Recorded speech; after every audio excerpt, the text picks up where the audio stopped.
성령으로 잉태하사 등용녀 마리아 나시고 본디오 빌라도에게 고난을 받으사 십자가에 못 박혀 주시고 장사한 지 사흘 만에 주자 가운데서 다시 살아나시며 하늘에 오르사 전능하신 하나님 우편에 앉아 계시다가 저로서 산자와 죽은 자를 심판하러 오시리라. 성령을 믿사오며 거룩한 공예와 성도와 서로 교통하는 것과 죄를 사하여 주는 것과 몸이 다시 사는 것과 영원히 사는 것을 믿사옵나이다. 아멘. 기도하시겠습니다.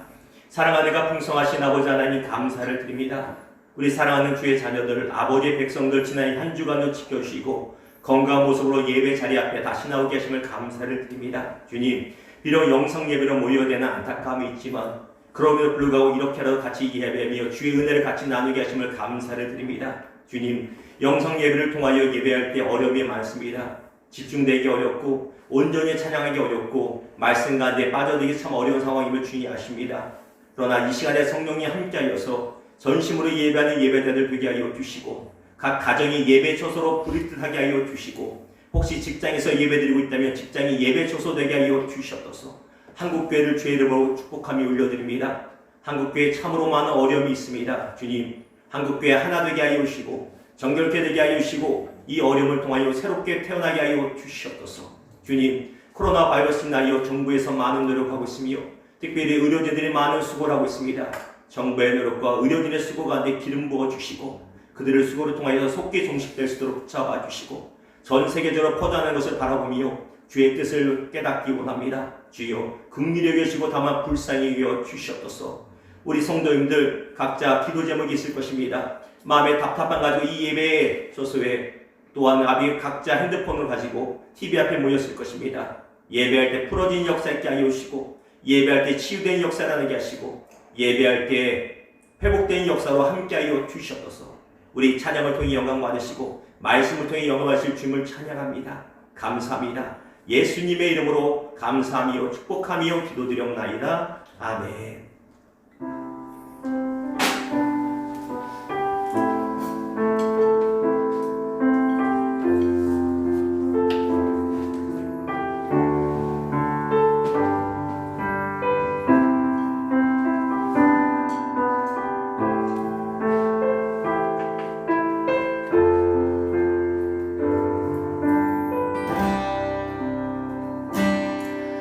고달픈 삶의 은혜도 무너지고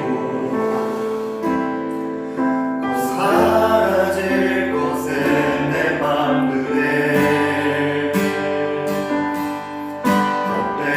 헛된 것들을 바라보며 그 은혜를 놓치며 살았네. 주어진 삶을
멸망한 세상의 빛 어둠 속에 누이셨네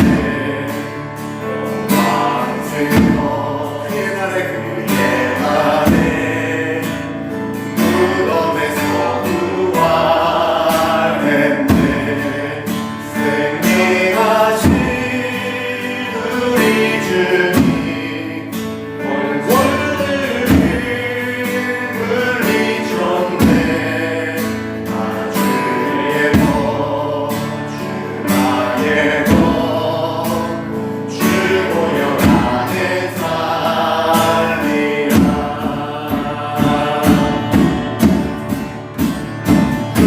굳건한 반석이시니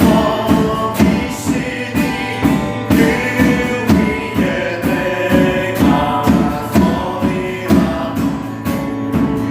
위에 내가 서리라 굳건한 반석이시니 굳건한 반석이시니 그 위에 내가 서리라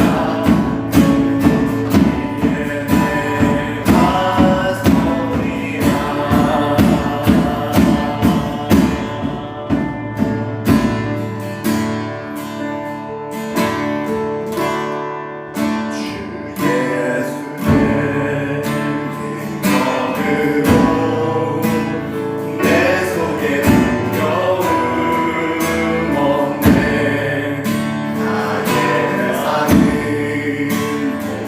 모든 것 주께서 다스리시 다시 한번 할게요 주 예수의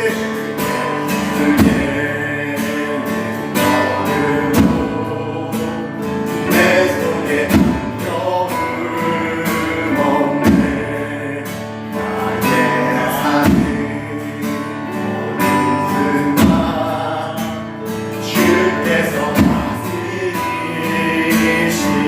어느 것도 주 손에서 날 빼앗지 못하리라 주시라 기다리며 주 능력 아래 서리라 어느 것도 주 손에서 날 빼앗지 못하리라 주 오실 날 기다리며 주 능력 안에 서리 주 오실 날 기다리며 주 능력 안에 서리라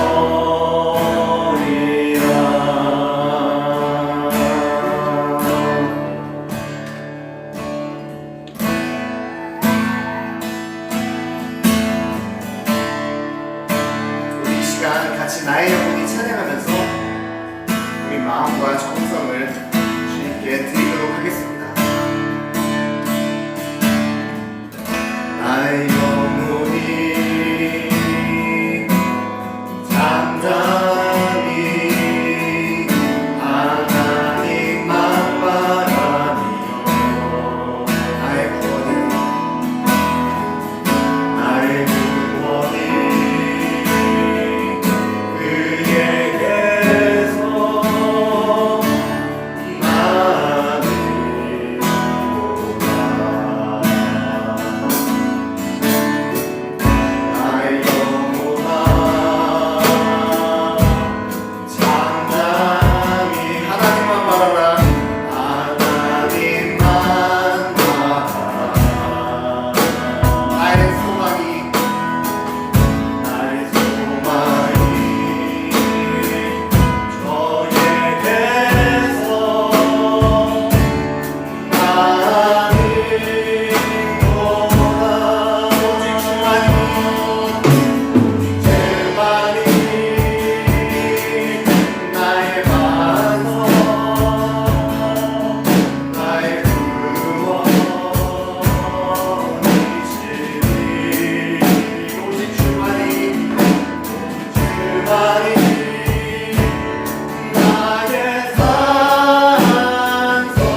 주보에 나온 기도 제목을 가지고 같이 기도하도록 하겠습니다.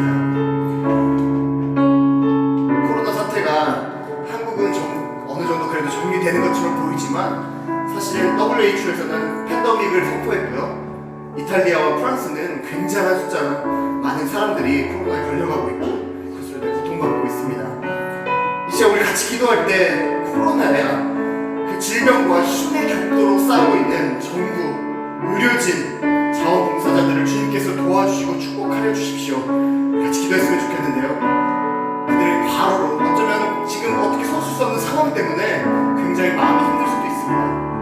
우리 같이 중보하며 그들을 위로하고 축복하며 기도했으면 좋겠습니다. 그리고 한 가지 더 어려운 중에도 은혜를 삼아 우리 성도님들을 위해서 기도했으면 좋겠습니다. 사실 우리가 이렇게 방송으로 예배하고 이게 앞에 카메라가 있기 때문에 카메라 밖에 있는 그 모습들에 대해 어쩌면 우리가 예배의 진실성을 잃어버리고 있는 것은 아닌지 이것에 익숙해지고 있는 것은 아닌지 이렇게 돌아보게 되는데요. 이 시간 같이 기도했으면 좋겠어요. 이 어려운 가운데서도 하나님 우리가 주님께 드리는 카메라가 보고 다른 사람이 보기 때문에 예배하는 것이 아니라 하나님의 길 같은 눈동자가 우리를 살피고 계시고 눈동자처럼 우리를 보호하고 계신 그 하나님의 눈길 때문에 하나님의 시선 때문에 주님을 바라보며 우리가 예배할 수 있도록 그리고 그 가운데 주님께서 주신 은혜를 사모하고 힘을 얻을 수 있도록 같이 우리 성도들과 또 코로나 싸우고 있는 우리 정부, 의료진, 자원봉사자들을 위하여 같이 한번 주님을 부르고 기도하도록 하겠습니다. 주여!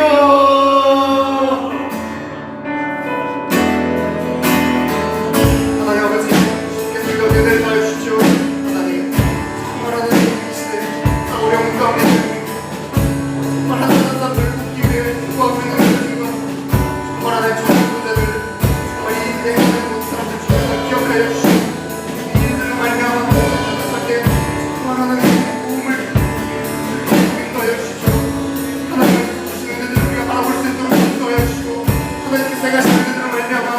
설 수 있도록 도와주십시오.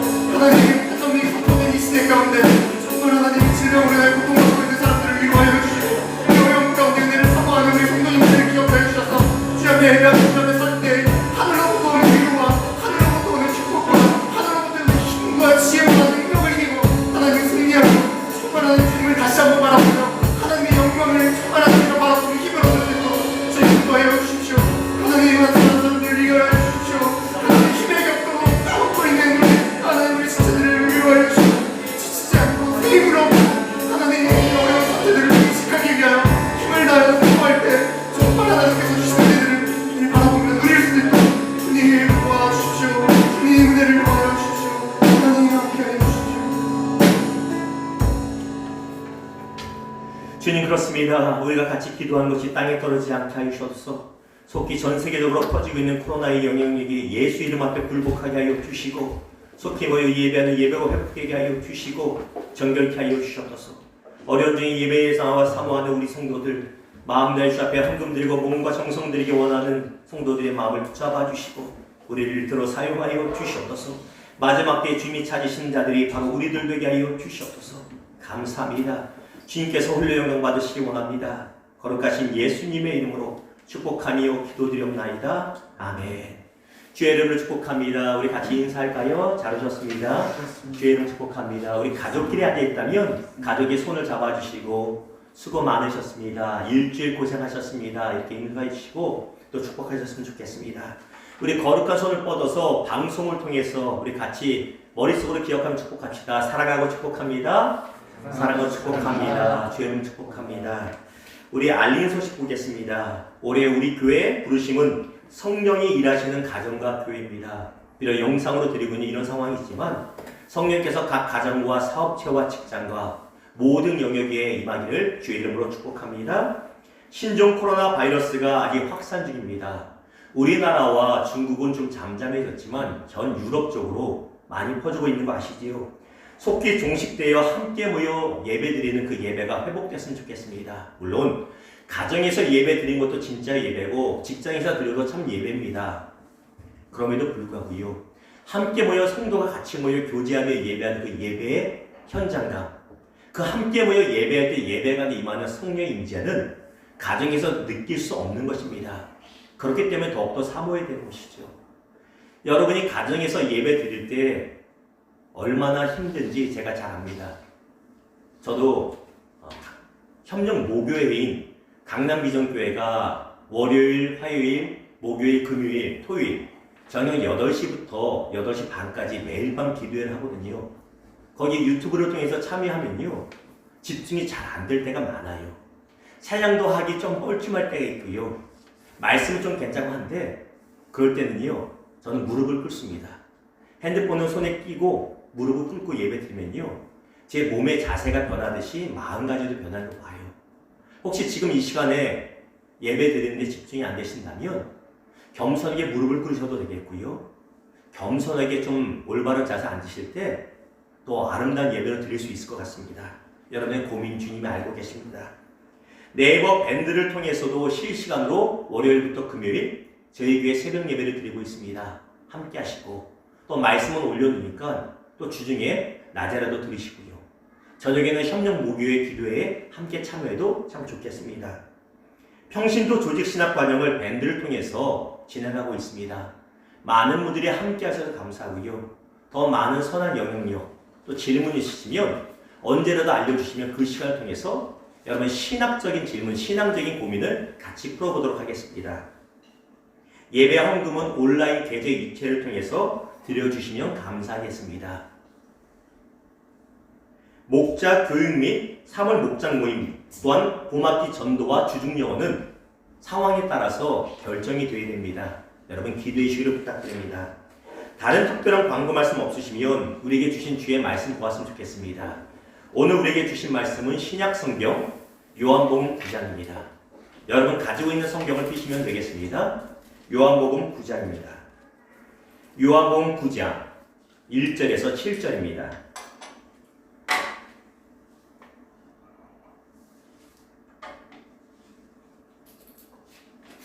요한복음 9장 1절에서 7절까지 말씀입니다. 제가 가진 신약성경 161페이지에 있는 요한복음 9장 1절에서 7절입니다. 제가 먼저 1절 교독합니다. 예수께서 길을 가실 때 날때부터 맹인된 사람을 보신지라.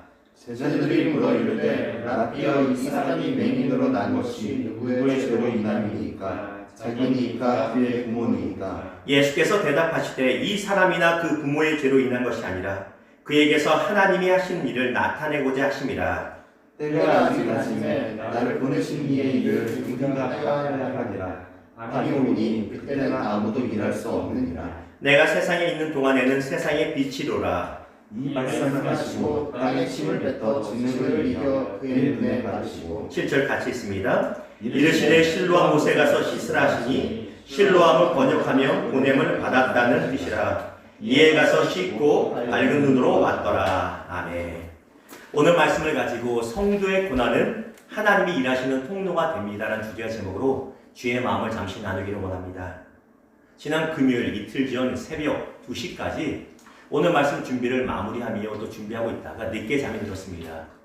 토요일은 저희 교회 새벽 예배가 없기 때문에 좀 늦잠을 자고 토요일 아침 9시 정도가 됐어야 눈을 떴는데, 눈을 뜨자마자 이런저런 기도 제목이 떠올라서 침대에 누운 상태로 그대로 기도를 하게 되었습니다. 속으로 기도를 하는데 성령께서 마음에 이런 감동을 주세요. 어떤 감동이냐면, 너는 기도할 때 왜 자꾸 문제에 집중하니? 문제가 아니라 문제보다 큰 예수에 집중해라. 이런 마음에 감동을 주세요. 그렇잖아요. 우리가 기도 제목 있고 문제 있으면 문제에 집중해서 그 문제에 함몰해버립니다. 예수가 보이지 않아요. 그 마음의 감동을 가졌더니 이런 찬양이 떠올라요. 살아계신 주 나의 참된 소망, 걱정 의심이 전혀 없네. 아, 그렇지. 우리가 믿는 주님, 내가 믿는 주님은 어떤 문제보다 크신 주님이시지. 사랑하는 성도 여러분, 이 사실 붙잡으시기를 주님의 이름으로 축원합니다. 어떤 어려움이 있어도 우리 시선이 주님께 집중되면 돼요. 우리의 시선이 문제에 집중되면 답이 나오지 않습니다. 여러분의 시선을 예수께 모아 집중하시기를 주님의 이름으로 축원합니다. 제럴드 시처라고 하는 참 아름다운 신앙인이 있습니다. 그는 매일 밤 아내와 함께 차를 마시면서 또 커피를 마시면서 하루 가운데 행하신 주님의 은혜에 대해서 나누는 삶을 살았습니다. 그리고 그날 밤도요, 아내와 함께 커피를 마시며 이런저런 얘기를 나눕니다. 특별히 그날은 교회 성가대 연습을 마치고 온 수요일 밤이었기 때문에 더 늦었지만 교회 간에 행하신 주의 은혜, 우리 가족 간에 행하신 주의 은혜, 나를 들어서 주의 일꾼 삼으신 주의 은혜를 같이 나눕니다. 사랑하는 아내 린다가 이렇게 이야기합니다. 여보, 지금보다 더 행복한 때는 없는 것 같아요. 하나님의 선하심이 이처럼 우리 가족에 임한 때가 없는 것 같아요. 정말 놀라운 은혜 아니에요? 하면서 감사합니다. 그런데 아내의 그 고백이 24시간이 지나기도 전에 그의 가족이 탄 차가 음주 운전자가 정면으로 달려오는 그 사고에 의해서 큰 어려움을 겪게 됩니다.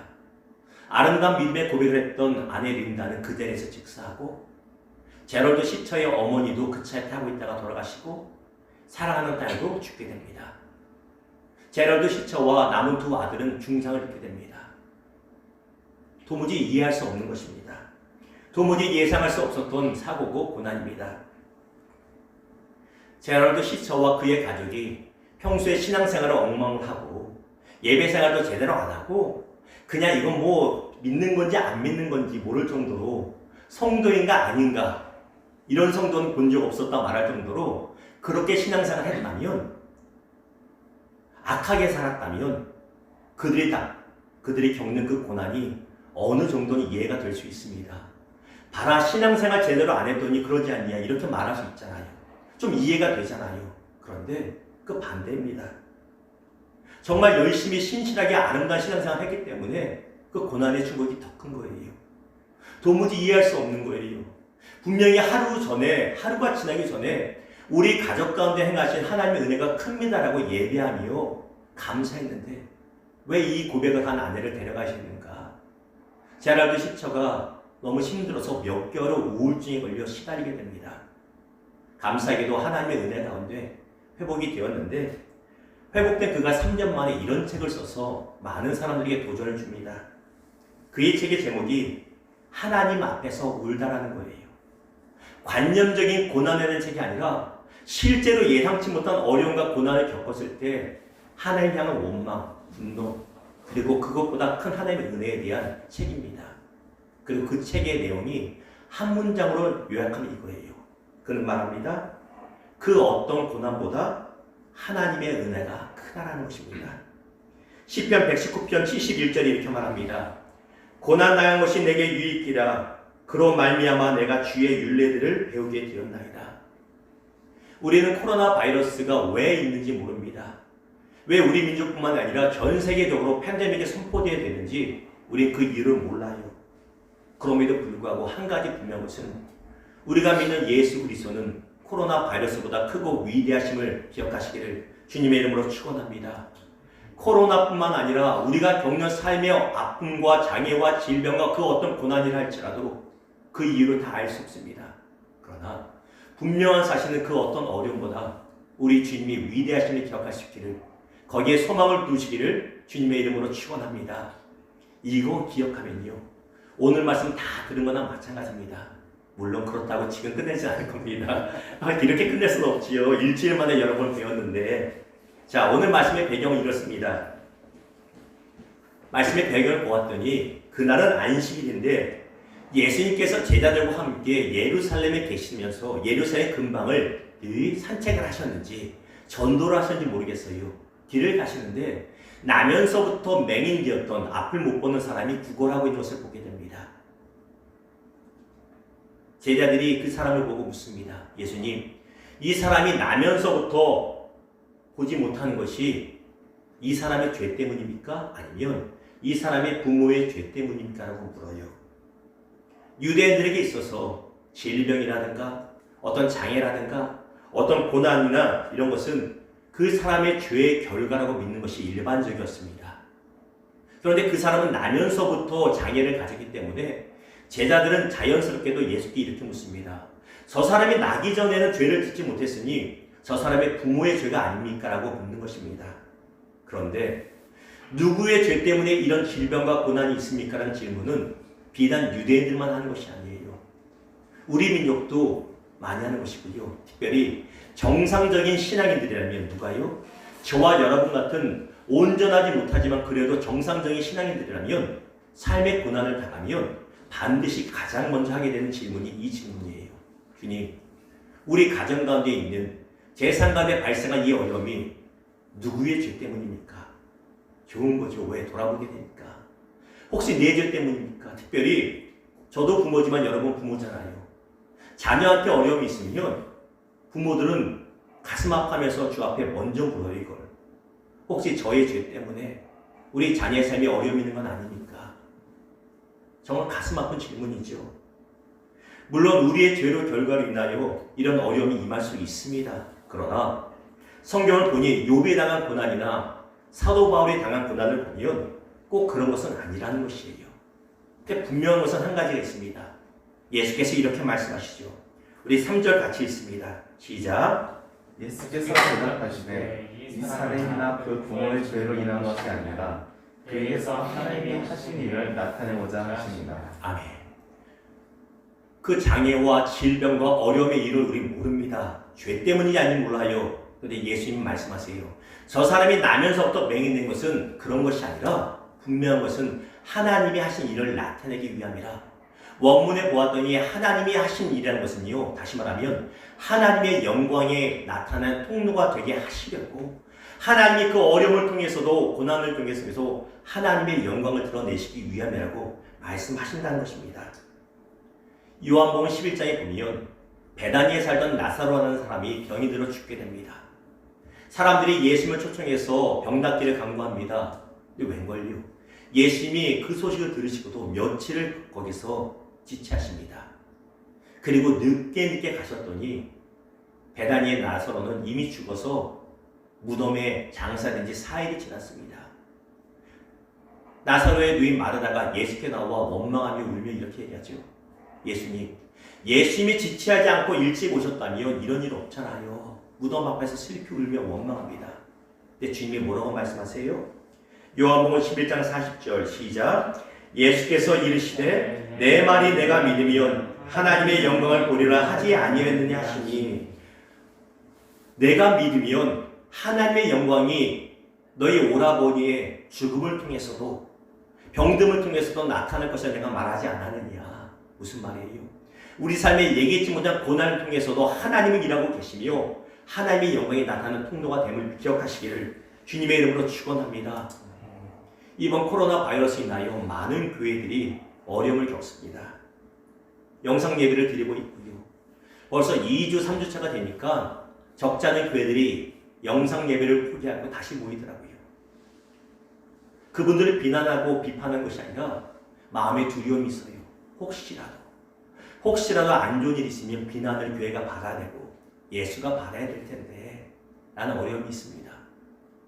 지난주에도 여러 가지 사정으로 인하여 온라인 예배를 못 드리는 곳이 있잖아요. 교회가 작거나 아니면 커더라도 목사님이 연로하시면 영상 예배가 안 되잖아요. 부천시에 있는 한 교회에서 예배를 드렸는데 우리가 알다시피 담임 목사님부터 6, 7명 이상이 확진자가 되어버렸어요. 얼마나 많은 비난을 당할지 모릅니다. 근데 당사자인 그 예배에 참석했던 그 성도는 지금 얼마나 마음이 괴로울까요? 나 때문에 교회가 욕을 먹고, 나 때문에 예수가 욕을 먹고, 나 때문에 우리 목사님이 비난당하는 걸 죽고 싶을 거예요. 그렇죠? 그 담임 목사님은 얼마나 괴롭겠어요. 괜히 내가 우겨가지고 예배 드려가지고 우리 성도들 괴롭게 하고, 상가 교회다 보니까 상가 전체를 어렵게 하고 얼마나 많이 힘들까, 그 마음이 느껴지더라고요. 바라기는 이 모든 어려움을 통해서 그 교회 가운데 하나님의 일하심이 나타나기를 소망하고 오히려 하나님의 반전의 영광이 나타나기를 주님의 이름으로 소망합니다. 5절 볼까요? 내가 세상에 있는 동안에는 세상의 빛이로라. 우리 예수님이 말씀하세요. 나는 the light, 그 빛이라고 말씀하십니다. 이 빛이 어떤 빛입니까? 소망이 전혀 없는 캄캄한 상황, 그 사망 가운데 주저앉아 있는 성도들에게 새로운 소망의 빛이 되시는 빛이 바로 예수께서 되신다는 것이에요. 다시 말하면 고난이 끝이 아니라 하나님의 영광이 나타나는 통로가 됨을 우리에게 밝히 보여주신 빛이 바로 우리가 믿는 예수님이 되신다는 것입니다. 저와 여러분 예수 믿잖아요. 그 의미가 무엇이에요? 우리 삶에 어떤 고난이 있어도 고난으로 인하여 우리가 끝나는 것이 아니라 고난 가운데 일하시는 하나님이 계시고 하나님의 영광이 나타나는 통로라는 것입니다. 이 사실을 믿는 것이 곧 예수 믿는 것입니다. 진짜 예수 믿는 저와 여러분 되기를 주님의 이름으로 소망합니다. 6절과 7절 소망 같이 읽어봅니다. 이 말씀을 하시고 땅에 침을 뱉어 진흙을 이겨 그의 눈에 바르시고 이르시되 실로암 못에 가서 씻으라니, 실로암은 번역하면 은혜를 받았다는 뜻이라. 이에 가서 씻고 밝은 눈으로 왔더라. 아멘. 예수님은 땅에 침을 뱉어서 진흙을 이기시고 그 환자의 맹인의 눈에 바르십니다. 그리고 나서 그에게 실로암이라는 곳으로 가서 씻으라고 하시죠. 사진 하나 볼까요? 여러분 잘 보이시는지 모르겠어요. 어떻게 보면 우리나라 동네 개천보다도 못한 곳이 실로암입니다. 20년 전쯤에 저도 한번 가보았지만 이게 실로암이야? 또 요단강도 이게 요단강이 할 정도로 별거 아닌 것 같아요. 그곳에 가서 깨끗하게 눈을 씻으라고 말씀하세요. 맹인은 믿음으로 가서 눈을 씻었고 그 결과 밝히 보게 되었습니다. 자, 그런데 예수님께서 다른 병자들을 고치실 때는 죄송합니다만 좀 더럽잖아요. 침으로 이렇게 진흙을 이겨서 눈에 바른 적은 거의 없어요. 물론 어떤 환자한테는 그냥 침만 눈에다 바르신 환자도 있고요. 소경 바디메오 같은 경우는 네 믿음이 너를 보게 했다고 말씀으로만 고쳐주기도 하셨습니다. 근데 오늘 본문의 이 맹인은 침으로 진흙을 이겨서 눈에 바르고 또 믿음으로 가서 씻기까지 해야 밝히 보게 하셨습니다. 이게 어떤 의미일까요? 우리가 겪는 고난의 종류는 다 다양합니다. 그러나 고난을 통해서 일하시는 주님의 방법도 다양하다는 것을 우리에게 보여주는 거예요. 내 삶에 일하시는 하나님의 방법과 다른 사람들의 삶에 일하시는 하나님의 방법이 꼭 같지 않을 수 있다는 것입니다. 그럼 우리는 하나님의 방법을 제한하지 말아야 됩니다. 하나님, 저 사람한테는 저렇게 하셨잖아요. 왜 저한테 그렇게 안 하세요? 하나님은 그 사람에게 맞는 하나님만의 방법을 가지고 계시다는 것이에요. 또한 나의 고난을 통해서도 하나님이 일하시고 계시다는 것이고 하나님의 영광이 나타날 수 있도록 나의 믿음의 반응이 필요하다는 것입니다. 사랑하는 성도 여러분, 하나님이 일할 수 있도록 저와 여러분의 삶의 어려움을 통해서 하나님의 영광이 드러날 수 있도록 믿음으로 반응하는 저와 여러분 되기를 주님의 이름으로 축원합니다. 하나님의 방법을 내 생각으로 제한하지 마십시오. 하나님께서 성령 하나님께서 자유롭게 역사하시도록 풀어두십시오. 하나님이 분명히 영광 받으실 것입니다. 그렇다면 우리 하나님께서 성도의 고난을 통해서 어떻게 일하셨는가를 성경 속에 기록된 믿음의 사람들 세 사람을 통해서 조금 더 구체적으로 나눠보기를 원합니다. 먼저 야곱의 고난을 통해서 일하시는 하나님에 대해서 잠시 나누기를 원합니다. 야곱은 신앙인입니다. 그럼에도 그는 참 자기 중심적이고 교활한 사람이었어요. 그렇죠? 그런데 하나님께서 이런 야곱을 더 악하고 더 교활한 라반이라는 삼촌을 통해서 정금같이 순결한 성도로 만들어 가시고 참 백성인 참 이스라엘로 빚어가신 것을 보게 됩니다. 무슨 말입니까? 인생 책찍을 들어서 고난을 통해 야곱의 삶이 야곱의 삶 가운데 있는 삶의 찢기들을 더러운 것들을 제거하신다는 것입니다. 이것이 고난의 유익이라는 것이죠. 히브리서 12장 6절과 8절 교독합니다. 주께서 그 사랑하신 자를 징계하시고 그가 받아들이시는 아들마다 채찍질 하심이라 하였으니 징계는 다 받는 것이거늘 너희에게 없으면 사생자여 친아들이 아닙니다. 보십시오. 우리는 매 맞을 때 하나님이 사랑의 하나님이신데 왜 넘어가지 않고 매를 치십니까? 원망할 수 있지만 하나님이 이렇게 말씀하세요. 내가 너를 사랑하기 때문에 네가 계속 죄 짓는 것을 내가 용납할 수 없는 거야. 네가 돌이키지 않은 것을 내가 매를 칠 수밖에 없는 거야. 왜? 너를 사랑하기 때문에. 내가 너를 양아치지 않는다면, 너의 더러운 모습을 그대로 둔다면 너는 나의 자녀가 아니라는 것입니다. 그래서 나의 더러운 모습을 보시고 하나님께서 고난의 매를 드신 것이 오히려 우리에게 축복이 된다는 것입니다. TV 프로그램 중에서 역사학자라고 말할 수 있는지 모르겠어요. 국사학자인지 역사학자인지 설민석이라고 아시죠? 설민석 씨가 진행하는 책을 읽어드립니다. 그 프로그램 맞죠? 그게 이제 있습니다. 참 좋아요.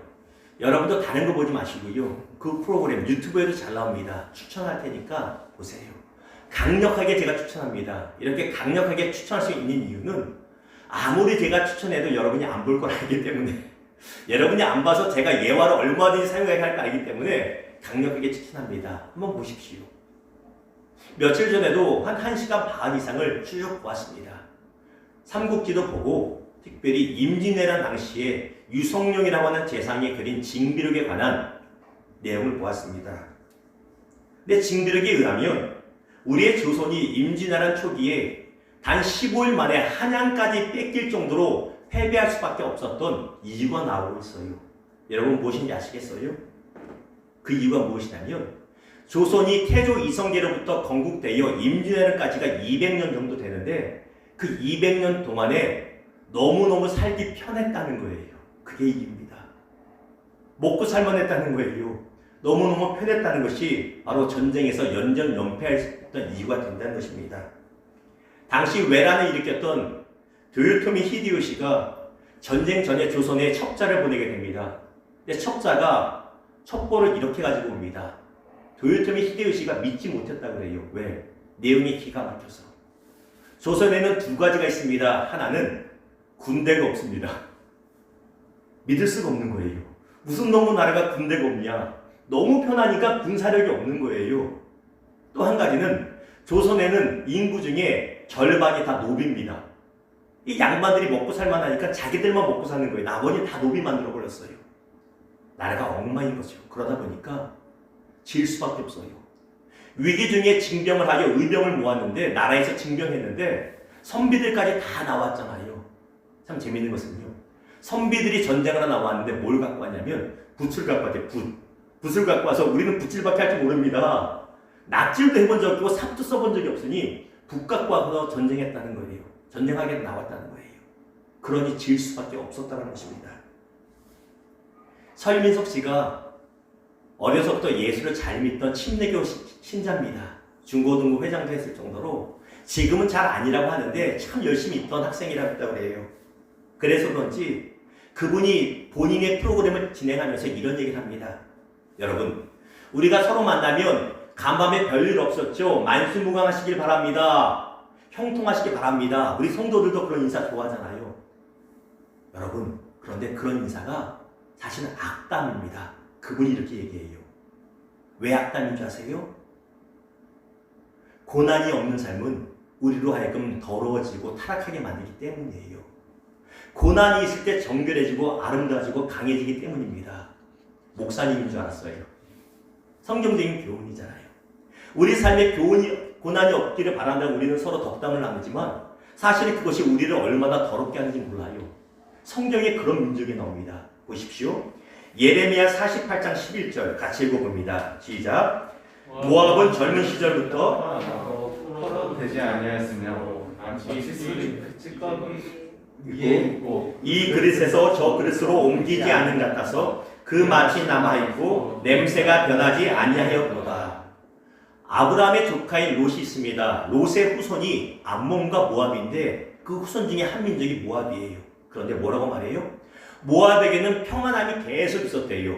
나라가 생겼을 때부터 마치 조선처럼 몇백 년 지나도록 문제가 없는 거예요. 그러다 보니까 술에 찌기가 끼면 못 먹잖아요. 하품이 되는 것처럼, 더러운 술이 되는 것처럼, 더러운 음료가 되는 것처럼 그들이 타락해버렸다는 것입니다. 그들이 섬기는 신이 무엇이에요? 몰렉이라고 하는 신인데 가나안 신들 우상 숭배 중에 가장 악했던 것이 바로 이 몰렉 신 숭배입니다. 왜? 그들은 무엇을 드리냐면 자기의 큰 아들을 드려요. 큰 아들을 산채로 불태워버리면서 제사를 드립니다. 하나님이 혐오하시는 종교. 왜 그렇게 됐습니까? 롯의 후손이건만 아브라함의 후손이라 말할 수 있건만 왜 그렇게 됐어요? 고난이 없다 보니 그들은 찢기가 있는 민족이 되고 말았다는 것입니다. 사랑하는 성도 여러분, 바다에 큰 폭풍과 풍랑이 일어야 바다의 파도가 다 뒤바뀌어서 정화 작업이 일어난다고 하지 않습니까? 하나님께서 우리 삶의 고난을 통해서도 저와 여러분이 깨끗하고 하고 있음을 믿으시기를 주님의 이름으로 축원드립니다. 고난당할 때 이유를 모르잖아요. 그때 이거 한 가지 기억하십시오. 그래, 내 삶 가운데 깨끗하게 하시느냐고 채찍을 드셨나 보구나. 오히려 감사함으로 그 시기 가운데 유익이 될 수 있기를, 주의 영광 드러나기를 주님의 이름으로 축원합니다. 둘째, 요셉의 고난을 통해서 일하시는 하나님을 좀 보기 원합니다. 우리가 알다시피 요셉은 참 사랑받는 야곱의 아들이었습니다. 야곱은 그를 너무너무 사랑해서 12아들 중에서 오직 요셉에게만 채색 옷을 입혔잖아요. 색동 저고리를 입혔습니다. 그런데 하나님은 요셉을 시기하고 질투하는 형들을 통해서 그를 종살이라고 하는 광야로 던져버리십니다. 어느 날 갑자기. 그리고 요셉이 입고 있었던 색동 저고리를 벗겨버리시고 광야에 거친 가죽옷을 입혀버리시는 거예요. 종살이를 하면서 어떤 옥에 갇혀있을 때 요셉은 수백 번, 수천 번, 아니 수만 번 이상을 생각했을 것입니다. 내가 왜 이런 삶을 살아야 되는가? 내 삶 안에 내가 무슨 죄를 졌기 때문에 이 정도 어려움을 겪어야 되는가? 아무리 생각해도 요셉이 모를 거예요. 그만한 일은 안 했잖아요. 잘못은 안 했잖아요. 도무지 이해할 수 없습니다. 그러나 하나님은 요셉을 통해서 이스라엘뿐만 아니라 인류 구원의 큰 역사를 이루실 계획을 가지고 있었고 이루어 가셨다는 것입니다. 다시 말하면 내가 알지 못하는 큰 계획의 과정이 바로 현재 내가 겪는 고난일 수 있다는 것입니다. 나는 고난 자체만 보면, 그 조각만 보면 알 수 없어요. 훗날에 보면 아하, 아름다운 그림을 만들어 가신 하나님의 퍼즐 조각이었구나를 알게 된다는 것입니다. 요셉의 고백을 볼까요? 창세기 50장 20절 읽습니다. 시작. 당신들은 나를 해하려 하였으나 하느님은 그것을 선으로 바꾸사 오늘과 같이 많은 백성의 생명을 구원하게 하시려 하셨나니. 얼마나 아름다운 고백인지 몰라요. 하나님은 그 악을 선으로 바꾸사 많은 백성들의 생명을 구원하게 하셨습니다. 만약 이스라엘 백성 야곱의 후손이 죽었다면 예수님은 나올 수가 없습니다. 아브라함의 후손으로 나와야 되기 때문에. 그러나 요셉의 삶의 고난을 통해서 하나님은 더 큰 계획을 가지고 계셨다는 것이에요. 시편 66편 22절에 다윗의 고백을 보십시오. 사람들이 우리 머리를 타고 가게 하셨나이다. 우리가 물과 불을 통과하였더니 주께서 우리를 끌어내사 풍부한 곳에 들이셨나이다. 하나님께서 때때로 우리를 물과 불과 같은 극심한 고난에 던져놓으십니다. 왜 이런 큰 고난을 겪어야 되는지 아무리 회개하고 돌아보도 알지 못할 수가 있습니다. 때때로 사람들의 수치를 당하게 하십니다. 너무나 자존심 상하고 그 일을 알지 못할 때 있습니다. 그러나 결국에는 어떻게 해요?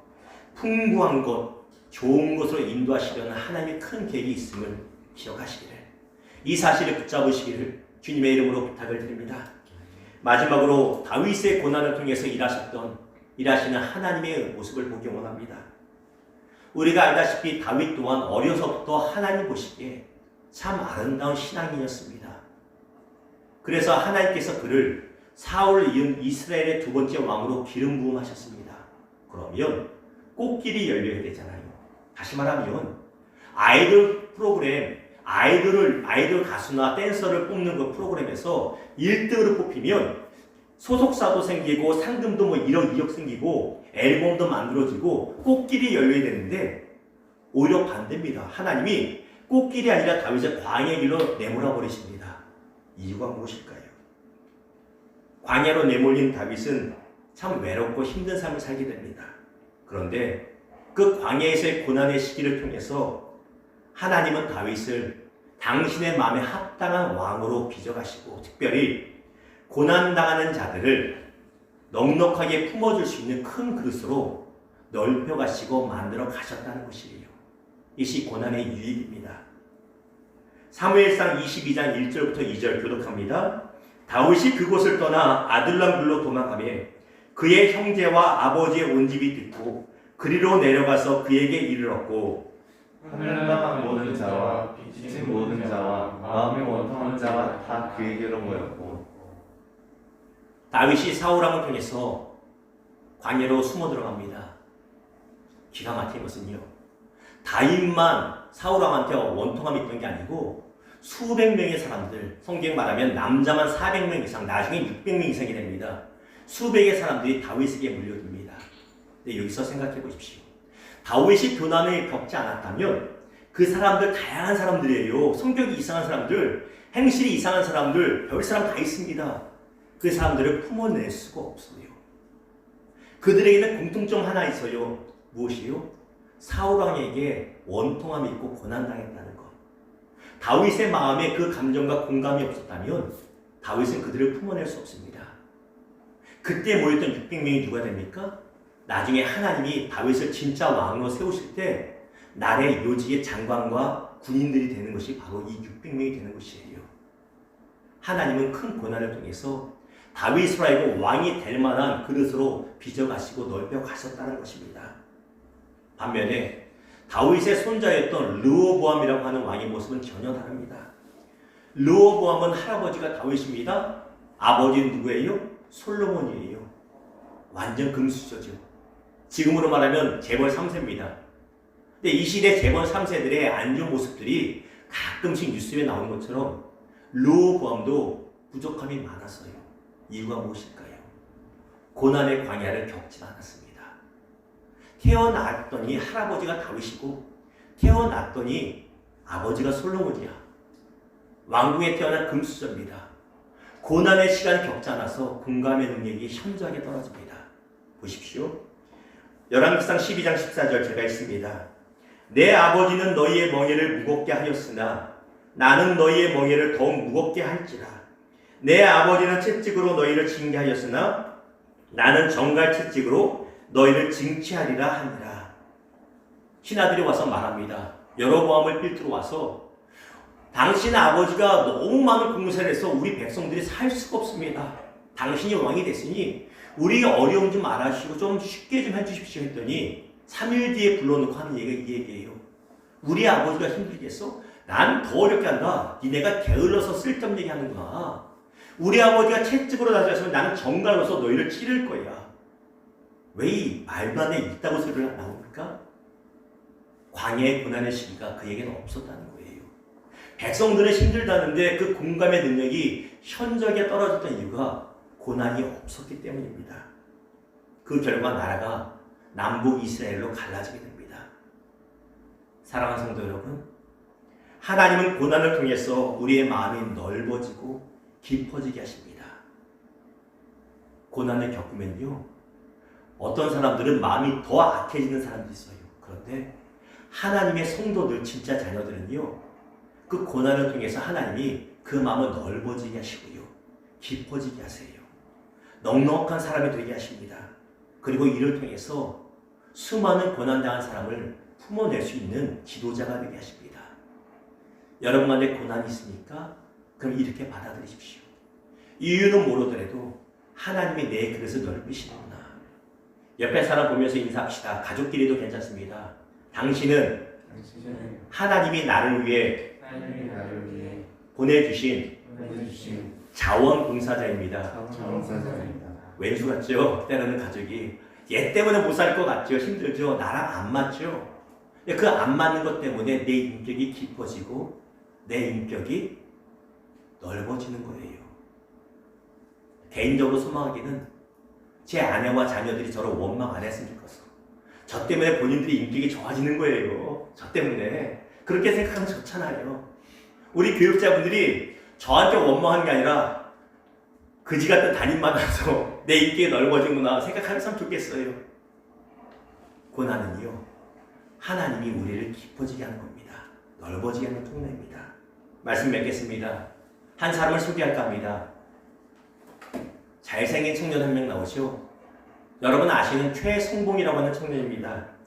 2011년 코리아 갓 탤런트라고 하는 프로그램, 이 특출난 재능이 있는 사람, 숨겨진 보석과 같은 사람 뽑는 프로그램 있잖아요. 여기서 준우승을 차지한 청년입니다. 이 청년, 최성봉이라는 청년은요, 3살 때 친어머니에 의해서 버림을 받게 됩니다. 그리고 고아원으로 들어가요. 고아원에서 얼마나 매를 많이 맞았는지 나이 달랑 5살 때 유치원도 가기 전 나이에 탈출합니다. 길거리에서 살아요. 살면서 껌을 팔면서 참 기가 막혀요. 5살짜리, 15도 아니고 5살짜리가 뭘 한다고 껌을 팔아요. 살아야 되니까 하는 거예요. 길거리에 자고 화장실에서 자고 하면서 껌을 팝니다. 그러다가 매도 많이 맞고요. 나이트클럽에서 살다가 무시도 당하고요. 때로는 조폭들에게 산에 끌려가서 머리만 남기고 산에 묻히기도 합니다. 너무너무 고생을 많아요. 또 어느 사람이 나이트클럽에서 성악하는 모습을 보고 반했어요. 나도 노래 부르고 싶다. 학교도 다니지 않고 아무것도 없잖아요.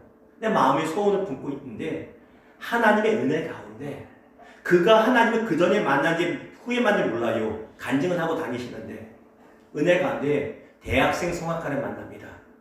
가서 요청해요. 나 노래 좀 가르쳐주세요. 하나님의 은혜가 임해서 노래를 배웁니다. 그리고 이 오디션 프로그램에 나와서 많은 사람들이 감동을 주고요. 지금은 프로페셔널한 성악가가 돼서 책도 쓰고 많은 후학을 가르치고 공연도 하고 있습니다. 이 최성봉이라고 하는 청년의 학력은 그리 좋지 않습니다. 말씀드린 대로 제대로 학교 다닐 수 없잖아요. 대부분 검정고시 나왔고요. 대학도 죄송합니다만 여러분이 못 들어봤을 만한 대학을 나왔어요. 그럼에도 불구하고 참 많이 존경받고 많은 영향을 끼칩니다. 그 이유가 무엇일까요?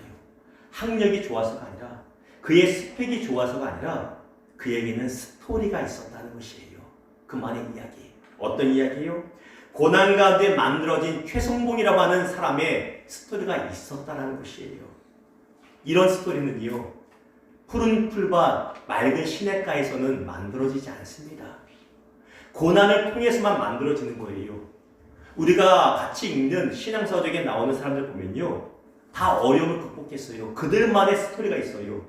공통점이 있습니다. 어려움의 종류는 달라도 고난 가운데 고난을 통과하게 하신 하나님의 은혜의 스토리가 분명히 있었다는 것이에요.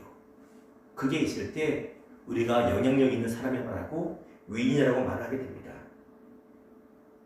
단군 시내에 보면 100일 동안 쑥과 마늘만 먹고 버텼던 곰은 사람이 돼요. 그게 사실이 아니더라도. 그래서 중도에 뛰쳐나간 호랑이는 호랑이로 그냥 남아버립니다. 고난의 시기에 믿음으로 끝까지 인내하며 반응하십시오. 스토리가 만들어지고 진주처럼 아름다운 인생으로 만들어지면 기억하시기를 주님의 이름으로 축원합니다. 저도 그 사실을 기억하니요 개척 목회를 계속하고 있는 거예요. 앞에 있는 저라고 해서 언제까지 개척 목회자, 미자리 교회 목회자라는 소리, 그건 훈장은 아니잖아요.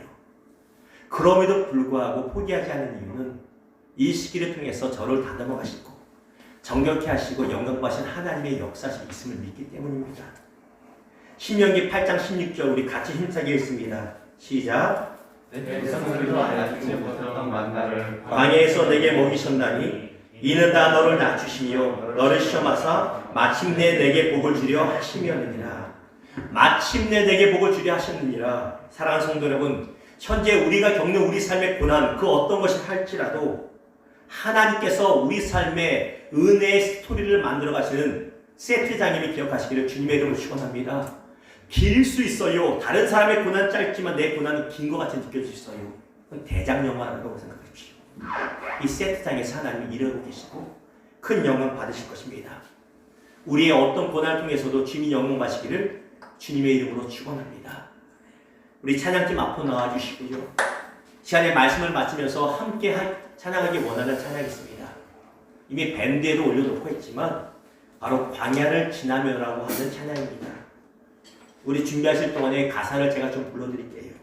이런 가사죠. 주님만 내 도움이 되시고 주님만 내 빛이 되시는 주님만 내 친구 되시는 광야.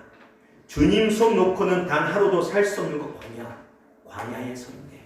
왜 나를 이런 광야에 두신지 모릅니다. 그곳에 유익이 있습니다. 제가 부르면 좋겠지만 어려워서 우리 목사님 모시고 우리 같이 찬양하겠습니다.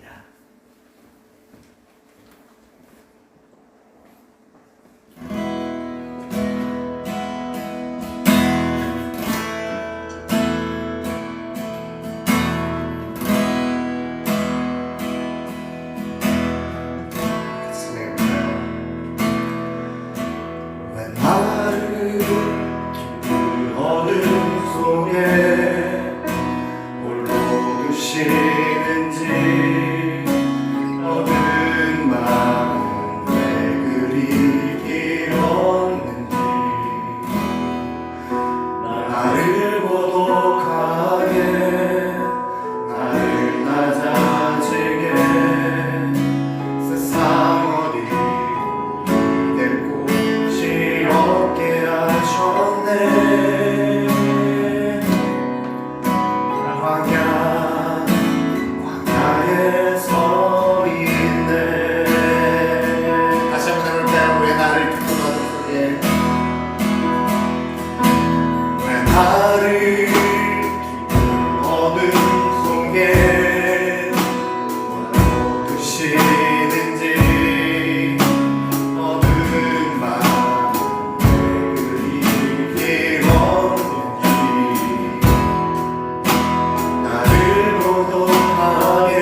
너는 하나도 살 수 없는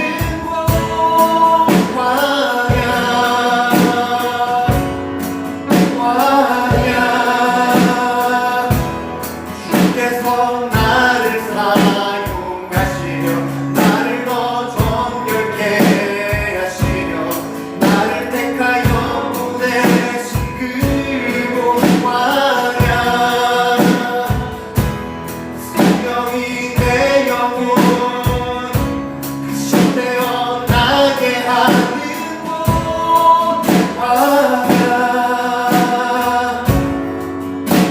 광야에 서 있네.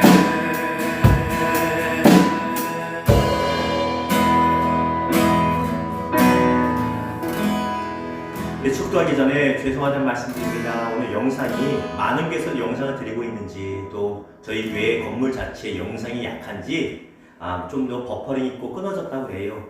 지금도 좀 그런 것 같은데 죄송하고 다시 또 올려놓을 테니까 많이 예배 다시 또 같이 은혜 받으시면 좋겠습니다. 이것 또한 광야겠지요. 우리 같이 기도합니다. 지금 우리 주 예수 그리스도의 은혜와 우리 주 하나님의 사랑과 어려운 중에도 예배드리며 특별히 광야의 시기에 겪을 때 낙심하지 않도록 주님 붙들게 하시는 성령님의 은혜가 오늘 예배드리고 일주일을 시작하기 원하는 모든 성도들에게 함께 하시기를, 이 나라의 민족이 함께 하시기를, 온 세계에 함께 하시기를 예수님의 이름으로 축복하며 기도드리옵나이다. 아멘.